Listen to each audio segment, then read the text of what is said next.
जो घटित होने वाला होता है हमारे साथ, हमारे कर्मों के द्वारा वो चेंज हो सकता है। मैंने कहा 100% चेंज होता है आपके ही कर्मों के द्वारा। कहीं ना कहीं हमारे साथ कुछ दुर्घटना घटने वाली होती है, हमारे साथ बुरा होने वाला होता है। सपने कौन से सच्चे होते हैं, कौन से कांच का टूटना अच्छा होता है, कौन सा ऐसा समय होता है गोल्डन पीरियड जिससे हम कामयाब होते हैं, वो ही समय होता है ज़िंदगी को उभारने का, संवारने का। पहले आप क्या कीजिए, एक कदम चलिए घर बनाने की ओर।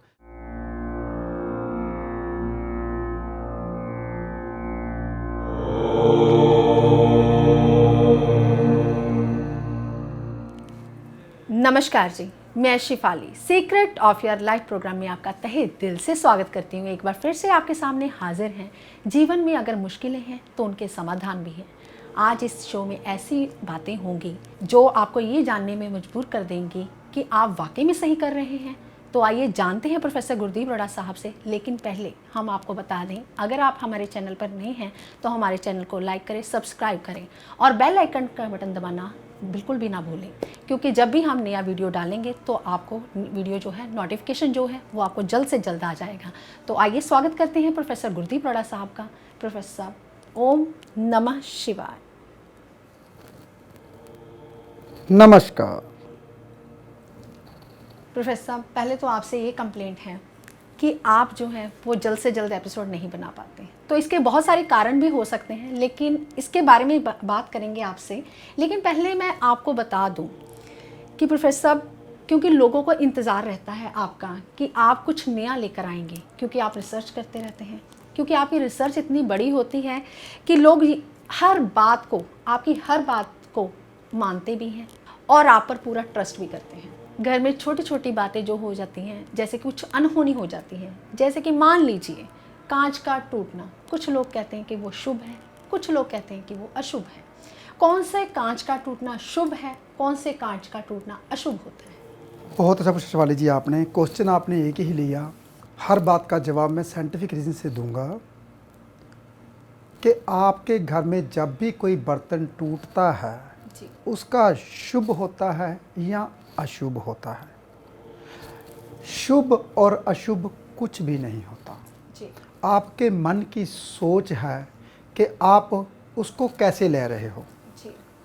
आज सुबह सुबह मैं तकरीबन 4 बजे उठ जाता हूँ, 4:05, 4 बजे मेरी जाग खुल जाती है, 4:05, 4:10 हो ही जाते हैं। तो मैं जैसे ही सैर को जाने लगा तो मेरे को एक फ़ोन आया, क्योंकि मैं ज़्यादातर मेरी कोशिश ये होती है कि फ़ोन को स्विच ऑफ करूं, लेकिन मैं कई दफ़ा सुबह जब उठता हूं तो फ़ोन स्विच ऑन कर लेता हूं। मैंने जैसे ही ऑन किया तो मेरे को फ़ोन आया मेरे दोस्त का, नाम नहीं लूँगा। कहता है कि मेरे को अभी भी एक सपना आया, सपना बहुत ही डरावना था। मैंने कहा हुआ क्या? कहता बताने योग्य तो नहीं, मैं डर गया। मैं आपको एक सपने के बारे में बता रहा हूँ, लेकिन पता नहीं आप क्या सोचोगे। मैंने कहा कुछ नहीं, ऐसी कोई बात नहीं है, जो चिंता है तो बता देनी चाहिए। कहते हैं घर में आग लगी हो तो अगर शोर नहीं मचाओगे तो पानी डालने कौन आएगा? आप अकेले पानी डालते रहोगे? शोर मचाओगे तभी आस पड़ोस वाले आके पानी डाल देते हैं। अगर ऐसी कुछ चिंता है तो अच्छे दोस्त को, कोलीग को बता देनी चाहिए, उसका हल हो जाता है। मैंने कहा मेरे पास दुनिया भर का हल है, कोई भी क्वेश्चन करो हल होए। कहते मैंने अपनी पत्नी की मृत्यु देखी। मैंने कहा अच्छा हो गया, जो हुआ आपने देख ली ना, अच्छा हुआ, आपके लिए अच्छा हुआ। कहता वो कैसे? मैंने कहा जैसे इंसान के कर्म होते हैं, मैं एग्जाम्पल दे रहा हूँ, बहुत ध्यान से सुनिए। जब तक आप एग्जाम्पल को अच्छे ढंग से समझोगे नहीं तब तक शेफाली जी की बात का जवाब नहीं मिलेगा। एग्जाम्पल सुननी बहुत ज़्यादा ज़रूरी होती है। और जो भी मैं बात बोलता हूँ ये 100% सत्य बात होती है, हमारे साथ बीती होती है। मैं कभी भी अनहोनी बात जो कभी नहीं हुई या कभी होने वाली हो, ऐसे मन घड़त बातें नहीं करता, जो हकीकत है वही बताता हूँ। तो मैंने उसे बोला अच्छा हुआ आपको ये सपना आया। कहते वो क्यों?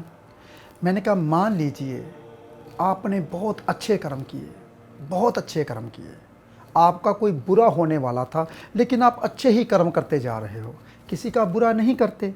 बहुत ध्यान सुनिए, आप अच्छे कर्म करते हो, किसी का बुरा नहीं करते, तो जो आपका बुरा होता है वो सूक्ष्म रूह के साथ बीत जाता है। वो सुन के हैरान हो गया। प्रोफेसर साहब समझ नहीं आई, दोबारा फिर से बोलिए। मैंने उसे समझाया, मान लीजिए आप बहुत बुरे कर्म करते हो, आपकी कुंडली में लिखा है राजयोग, आप बहुत बुरे कर्म कर रहे हो, तो कुंडली में लिखा था राजयोग, तो वो राजयोग आपका सपने में कट जाएगा। आप सपने में राजा होकर बैठे होंगे, आपके वजीर, आपके कुछ गाड़ियाँ आपके इर्द गिर्द घूमनी होंगी, आप राजा की तरह बैठे होंगे, तो वो सपने में आपकी सूक्ष्म रूह उस चीज़ को भोग लेती है।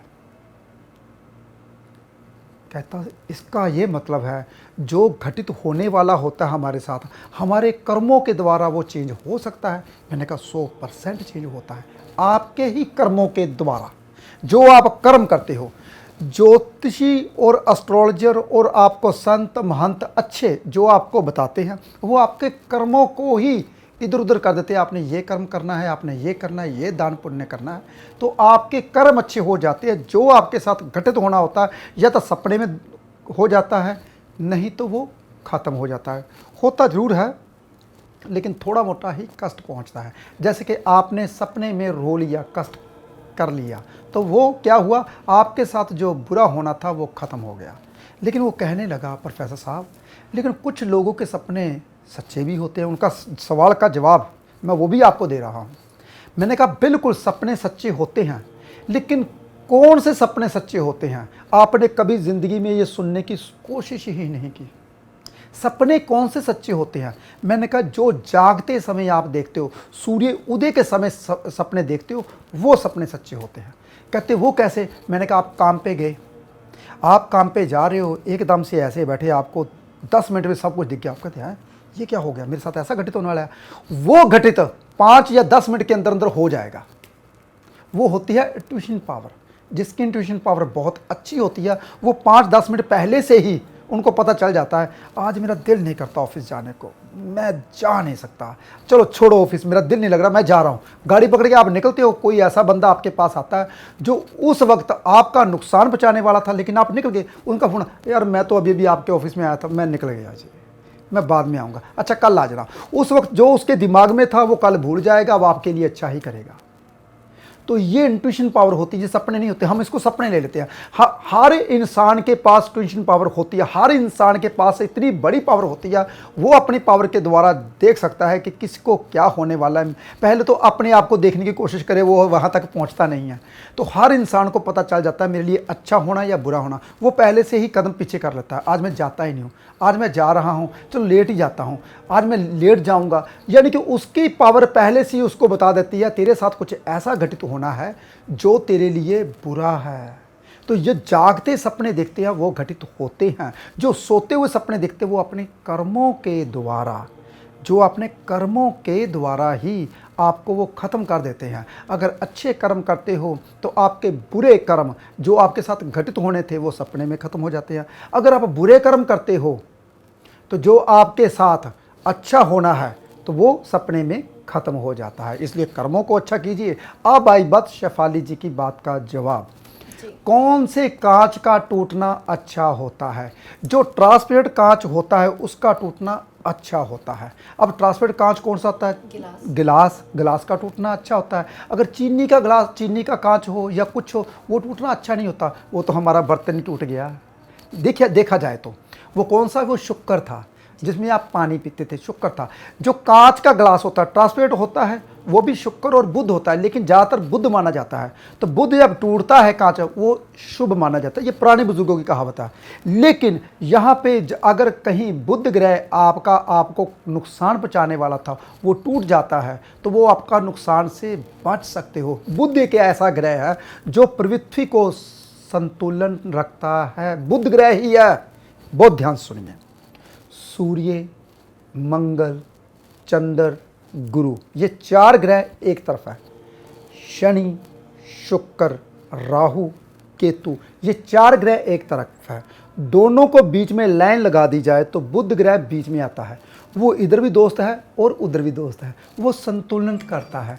जब किसी बैलेंस करता है, शेफाली जी ने बहुत अच्छा कहा, बैलेंस करता है। तो जब कभी सूर्यदेव बहुत ज़्यादा खराब हो जाते हैं तो वो शनि के साथ मित्रता निभाता है, तो वो बैलेंस करता है। सूर्यदेव को ज़्यादा खराब नहीं होने देता, क्योंकि सूर्य का मित्र है, बुध आदित्य योग बनाता है, शनि का भी मित्र है। शुक्र का भी मित्र है, कहीं ना कहीं वो गुरु को पिता मानता है और चंद्र से दुश्मनी करता है, और चंद्र उससे क्या बेटा मानता है, और गुरु कहता है ये मेरा बच्चा नहीं है। तो कहीं ना कहीं ये स्टोरियाँ हकीकत इसलिए बनाई गई थी स्टोरियाँ, ताकि आपको समझाने के लिए कि जो मैत्री होती है बहुत ज़्यादा कठिन होती है, उसको पढ़ नहीं सकते आपको कौन के साथ शत्रुता, कौन के साथ मित्रता, ये अति मित्र है, मित्र है, इनको समझाने के लिए हिस्ट्रियाँ बनाएगी, स्टोरी बनाएंगी, वो आपको समझाते हैं हम। हर एपिसोड में कोई ना कोई मैं स्टोरी जरूर बताता हूँ, लेकिन जो भी मैं बात करता हूँ वो 101% सही होती है, लेकिन आपके लिए है। आप अगर मन में सोचते हो अच्छा तो अच्छा ही होगा, अगर आप मन में सोचते हो बुरा तो बुरा ही होगा। जी प्रोफेसर साहब, कांच का टूटना यानी कि अगर गिलास टूटता है वो शुभ है, लेकिन प्रोफेसर साहब अगर हमारा जो फेस मिरर होता है वो देखते देखते ही टूट जाए, क्या वो अच्छा है, क्या वो शुभ है या अशुभ है? शेफाली जी, इसके ऊपर भी कई कहानियां हैं, कहानी नहीं सुनाऊंगा, कहानियों के ऊपर अब हमारा एपिसोड निकल जाएगा जी। जब कभी हम फेस देख रहे होते हैं, हमारा जो कांच होता है टूट जाता है, कहीं ना कहीं हमारे साथ कुछ दुर्घटना घटने वाली होती है, हमारे साथ बुरा होने वाला होता है, ये इंडिकेशन होती है। लेकिन उसी वक्त आप अपना मिरर उसी वक्त अगर नया लगाते हो, उसको अगर 4-5 दिन बीच में रखते हो, अगर बीच में 15-20 दिन रुक जाते हैं, तो फिर आपके साथ जो बुरा घटित होना है होकर ही रहता है।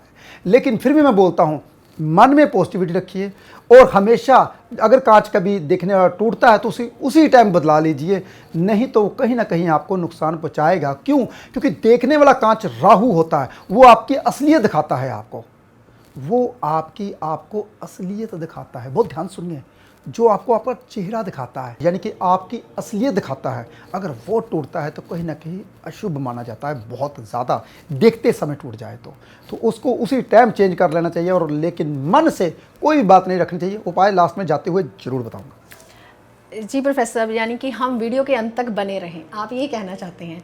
तो प्रोफेसर, मेरा आज का दूसरा सवाल ये है कि इंसान का सबसे इम्पॉर्टेंट समय कौन सा रहता है, यानी कि गोल्डन पीरियड जो है इंसान का कौन सा होता है, जिसमें इंसान करियर, सेटलमेंट, मैरिज, बच्चे सब, जहाँ कि हम कह सकते हैं कि घर बनाना, ये सब कुछ कौन सी एज तक हम कर सकते हैं? बहुत ध्यान सुनने वाली बात है। अगर मैं एक दिन की बात करूं तो कौन से गोल्डन पीरियड कौन सा होता है, वो सुबह का समय होता है, जो आपकी ज़िंदगी बनाता है, जो आपके दिमाग को विकसित करता है, वो है सुबह का।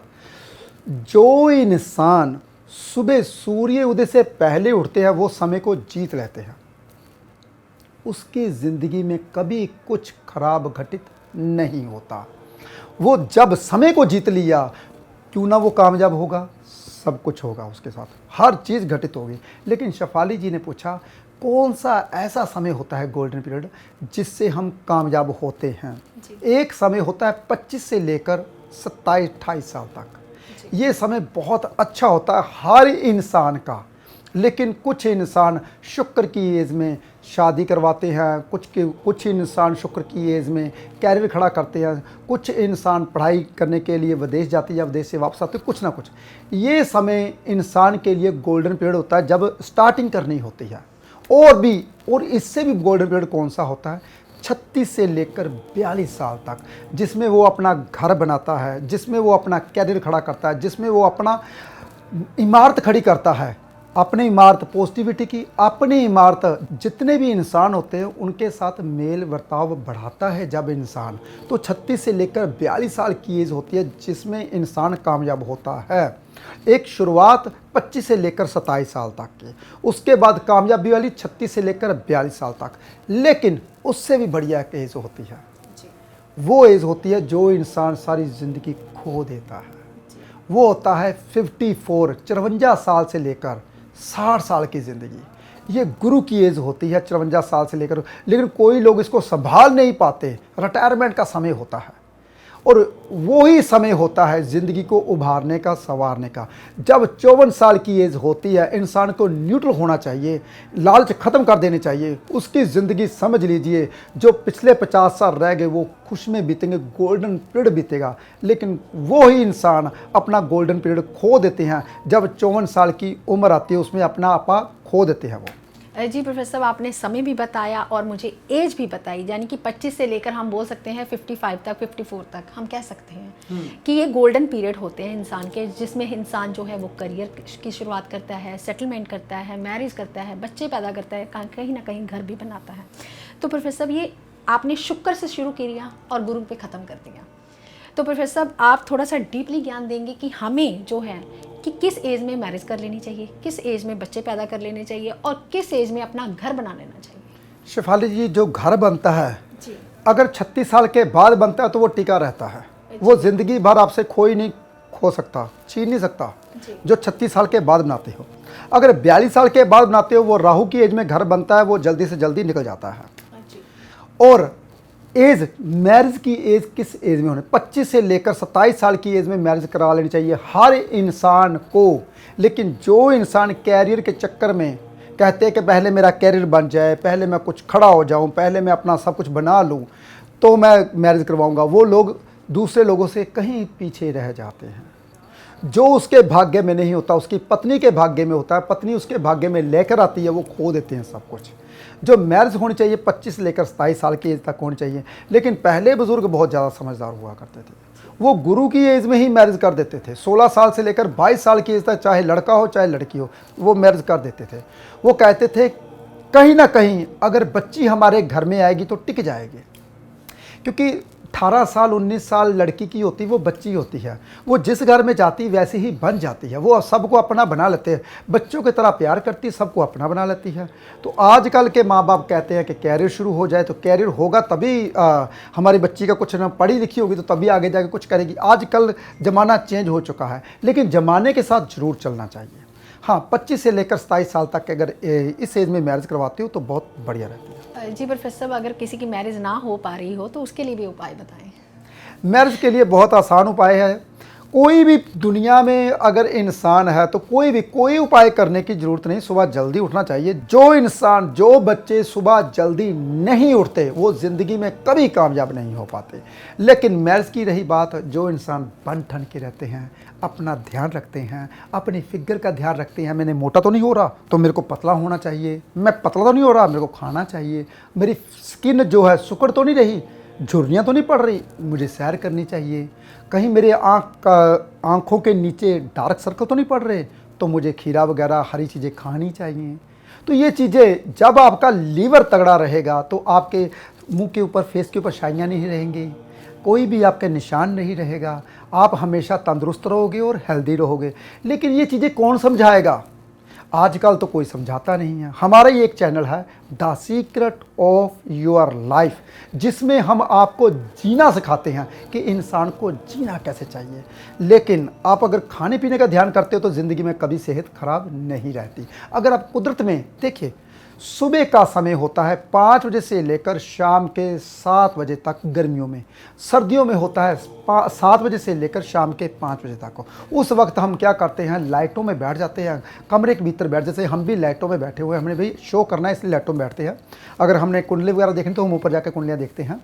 अगर हम लाइटों में बैठ जाते हैं तो हमारा फेस क्या होता है, झुर्रियाँ पड़ जाती हैं, आँखें कमज़ोर हो जाती हैं, बाल झड़ जाते हैं। तो इसलिए मैंने सोचा क्यों ना फिर हम ऊपर, इसलिए ऑफिस हमने बनाया, तो आपके लिए हम शो करने के लिए नीचे आते हैं। ऊपर शोर बहुत होता है, तो कोशिश हमारी यही होती है आपके लिए, हम जो हमारे भीतर में ज्ञान है, जो भगवान ने हमें दिया है, हम ढूंढते हैं अलग अलग जगहों पे जाकर और आपको बताते हैं घर बैठे फ्री में। तो अगर आप इसको अपनाते हो तो ज़िंदगी में कभी पीछे मुड़कर नहीं देखते, हमेशा कामयाब ही रहोगे। और जिसकी शादी नहीं होती, अगर लड़के की शादी नहीं होती तो दही से मलकर नहाए, शादी हो जाएगी। अगर लड़की की शादी नहीं होती तो हल्दी से मलकर नहाए, शादी हो जाएगी। बहुत आसान उपाय होते हैं, कीजिए फिर देखिए। प्रोफेसर साहब, आपने बहुत अच्छा बताया, जिन लोगों की शादी नहीं हो रही उनके लिए उपाय बताया। लेकिन प्रोफेसर साहब, बहुत सारे लोग क्या करते हैं, मैरिज के बाद बच्चे पैदा नहीं करते, बहुत टाइम हो जाता है, बड़ी मुश्किल से प्लान करते हैं बेबी प्लान, लेकिन जब बेबी प्लान हो जाता है फिर कहते हैं कि हमारा सेकंड बेबी नहीं हो रहा है। उन्हें ये समझ नहीं होती कि हमें किस एज तक जो है फैमिली प्लानिंग कर लेनी चाहिए। शेफाली जी, जो जोश होता है लड़का लड़की में, जो जोश होता है वो 35 साल तक 36 साल तक ही रहता है। शनि की एज में धीरे धीरे जोश खत्म हो जाता है। जी बिल्कुल। तो इंसान को जब शादी होती है तो बच्चे जितने आपको पसंद है, एक नहीं तो दो नहीं तो तीन, कईयों को 3 बच्चे पसंद होते, कहते मेरे 3 बच्चे होने चाहिए। तो कईयों को कहते हैं हमारे घर में रौनक लगनी चाहिए, 4 बच्चे होने चाहिए। तो फटाफट से कर लेने चाहिए। ये नहीं कि उसको कैसे संभालेंगे, कैसे, वो तुम नहीं संभालते, आप नहीं संभालोगे कभी भी। वो जिसने जन्म दिया, भगवान आपके घर में जन्म लेता है, यानी कि हर इंसान भगवान होता है, आपके घर में जन्म लेता है और पालता भी उसको भगवान ही है। तो इसलिए कभी मत सोचिए कि इसको पालेगा कौन, संभालेगा कौन, संभालने वाला कोई नहीं है, सब आ जाते हैं। तो अगर बच्चे आप शादी होती तो पहले पहले कर लेते हो तो आपकी ज़िंदगी बहुत अच्छी जाती है, क्योंकि बच्चे फिर बाद में आप कैरियर खड़ा करना होता है, आपने कैरियर में जाना होता है, घर बनाना होता है, तो बहुत समय बीत जाता है। फिर बाद में जब बच्चे को आप तरसते हो फिर बच्चा हो नहीं पाता, क्योंकि जोश खत्म हो गया, मोटापा बढ़ गया। जो हमारे कहते हैं ना शुक्राणु बाप का, वो पेट के अंदर जा ही नहीं पाता, ओवरी में जा ही नहीं पाता, उसकी लंबाई बढ़ जाती है। 2 घंटे के भीतर भीतर ओवरी में जाना होता है, लेकिन वो जा ही नहीं पाता। 2 घंटे का समय बीत जाता है उसको, तो वो कहीं ना कहीं देर हो जाती है तो वो मर जाता है। तो इसलिए बच्चे पैदा नहीं हो पाते। जिस इंसान में जोश रहता है, और जोश कब तक रहता है, 35 साल तक लड़का लड़की कहते हैं जोश रहता है, उसके बाद धीरे धीरे जोश कम हो जाता है, शुक्राणु की जो ताकत है वो कम हो जाती है।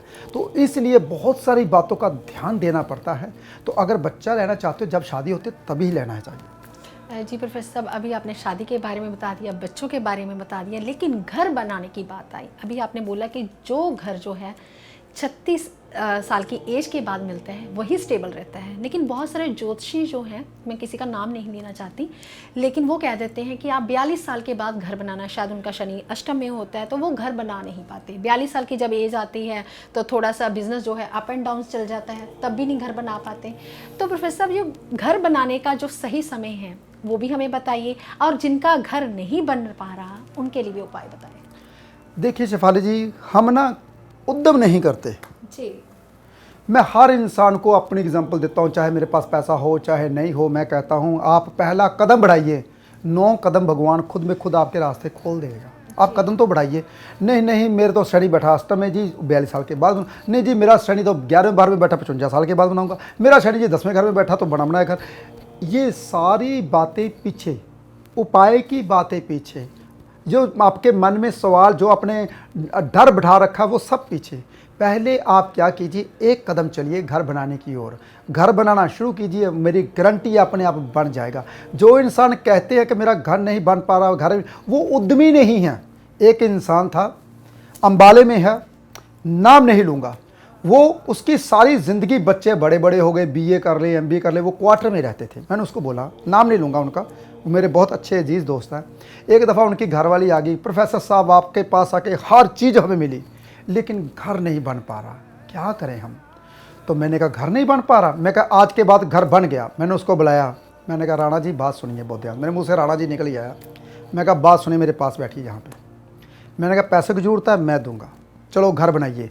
आपकी वाइफ, मैंने बोला तू 10 लाख इकट्ठा कर लेगी, कहते मेरे पास गहने हैं, मैं 10 लाख इकट्ठा कर लूँगी, बच्चों की शादी करनी है भाई। मैंने कहा पक्की बात 10 लाख इकट्ठा कर लोगी, कहते कर लोगी। मैं कहा 10 लाख मैं दे दूँगा। हालांकि किसने देना और किसने लेना, कोई लेता भी नहीं देता भी नहीं, लेकिन भगवान की कृपा से मैंने उसे उद्यम दिया। मैंने कहा, कहता मेरे से पहले से लोन चल रहे हैं। मैंने कहा 1 लोन और लो, उतारने की मेरी गारंटी, मैं बैठा हूँ ना, तेरी इनकम बढ़ जाएगी।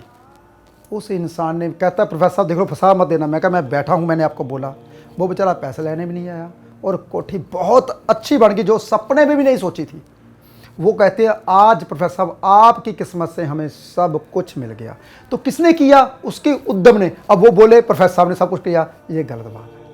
मैंने उसको पावर दी, मैं बैठा हूँ पीछे, चिंता मत कर। तो भगवान आपके पीछे हमेशा ही बैठा रहता है, वो कहने के लिए तू कर तू कर। हम करते ही नहीं हैं, हम भरोसा नहीं करते। तो इसीलिए मैं आपके सामने आता हूँ आपको भरोसा दिलाने के लिए। अगर आप करते हो तो हो जाता है सब कुछ। जी प्रोफेसर साहब, आज आपने बहुत अच्छा बताया हमें, मैरिज से लेकर बच्चे तक, बच्चे से लेकर हमारे घर बनाने तक बहुत अच्छे अच्छे उपाय दिए। अगर आप भी इन उपायों को करते हैं, आपकी मैरिज, आपका घर, आपके बच्चे, सब कुछ बन सकता है। अगर आप अपने परिवार से प्यार करते हैं तो इस एपिसोड को शेयर करें ताकि आप उनकी केयर कर सकें। तो हम जल्द ही अगले एपिसोड में मिलेंगे। फिलहाल आज के लिए इतना ही। ओम नमः शिवाय।